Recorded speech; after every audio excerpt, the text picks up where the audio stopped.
တပင်ဥက္ကဋ္ဌလုပ်ပြီးနိုင်ငံတော်စီကအခွင့်အရေးမယူခဲ့ကြောင်းရှင်းပြလာတဲ့ဖို့ချစ်မင်္ဂလာပါပရိသတ်ကြီး Igris တန်ယာရီကနေပြလိုက်ကြိုဆိုလိုက်ပါတယ်မြန်မာစသဖြင့်လောကမှာထိတ်တန့်မင်းသားတစ်လက်အဖြစ်ဆယ်စုနှစ်နဲ့ချီပြီးတော့အောင်မြင်မှုတရဖို့စောင်းထားနိုင်တယ်လို့ဇသပင်ကိုခင်မီတိုးတက်အောင်အမြဲတမ်းတီထွင်ကြံစားနေတဲ့သူကတော့ဇမင်းသားဖို့ချစ်ပဲဖြစ်ပါတယ်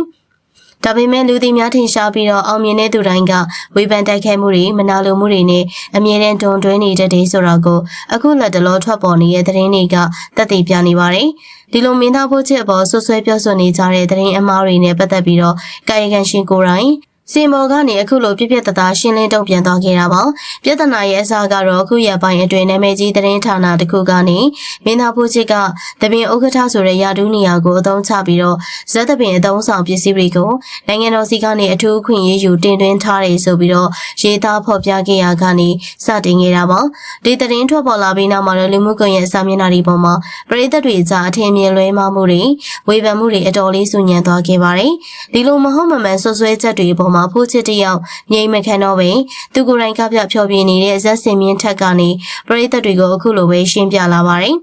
အားလုံးသိကြတဲ့အတိုင်းပဲကမ္ဘာကပ်ရောဂါ COVID-19 ကာလတွေနဲ့နိုင်ငံရေးအပြောင်းလဲအကျပ်တဲတွေကြောင့်မြန်မာစသဖြင့်လောကကြီးကနှစ်ချီပြီးတော့ရန်နာထားခဲ့ရပါတယ်။အခြေအနေတွေပြန်လည်ကောင်းမွန်လာလို့ဇက်သပင်တွေပြန်လည်ကပြဖြောပြဖို့လှုံ့ဆော်တဲ့အချိန်မှာဇက်စင်အသစ်ပြန်လည်တိစောက်ဖို့နဲ့လိုအပ်တဲ့စက်ပစ္စည်းတွေအတွက်အခက်အခဲတွေအများကြီးရှိခဲ့ပါတယ်။အဲဒီအချိန်မှာဖိုးချစ်ကဘသူစီကမှဘယ်အဖွဲ့အစည်းစီကမှအထူးအခွင့်အရေးမယူခဲ့ပါဘူး။သူနှစ်ပေါင်းများစွာချွေးနှဲစာနဲ့ရှာဖွေစုဆောင်းထားတဲ့ကိုပိုင်ငွေကြီးဖြစ်တဲ့မြန်မာငွေကျပ်သိန်းပေါင်း6000ကနေ9000ဝန်းကျင်လောက်အကုန်ကျခံပြီးတော့လိုအပ်တဲ့ဇက်သပင်ပစ္စည်းတွေကိုဝယ်ယူတင်သွင်းခဲ့တာဖြစ်တယ်လို့အတီလင်းရှင်းပြခဲ့ပါတယ်။ဒါအပြင်ဒီလိုဝယ်ယူခဲ့တဲ့ကိစ္စနဲ့ပတ်သက်ပြီးတော့လည်းဘယ်ကနေဘလို့ဝယ်ယူခဲ့တယ်ဆိုတဲ့အထောက်အထားစာရွက်စာတမ်းတွေငွေစရင်းအတိအကျတွေကသူ့စီမှာခိုင်ခိုင်မာမာရှိနေပြီးသားဖြစ်တဲ့အတွက်ဘယ်အချိန်ဘယ်နေရာမှာမဆိုရဲရဲဝင့်ချပြရှင်းလင်းနိုင်တယ်လို့ပရိသတ်တွေရဲ့အထင်အမြင်မလွဲမှားစေဖို့ရှင်းပြသွားခဲ့ပါတယ်။တကယ်တော့မင်းသားဖို့ချစ်ဆိုတာဇက်သပင်လောကတစ်ခေတ်လုံးကို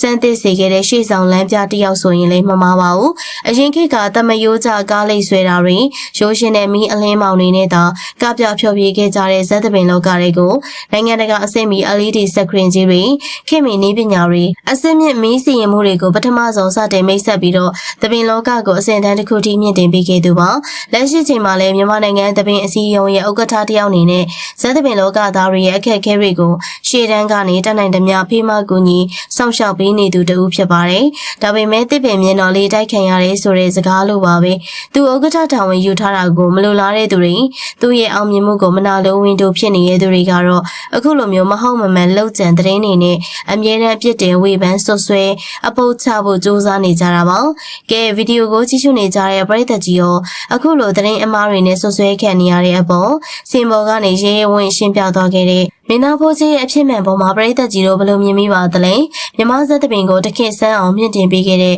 ဖို့ချစ်ရဲ့စူးစမ်းအားထုတ်မှုတွေကိုအတိမတ်ပြုအားပေးကြလားဆိုတာပြောခဲ့ပါဦးနော်ကြည့်ရှုပေးရတဲ့အတွက်အားလုံးကိုကျေးဇူးတင်ပါတယ်ရှင်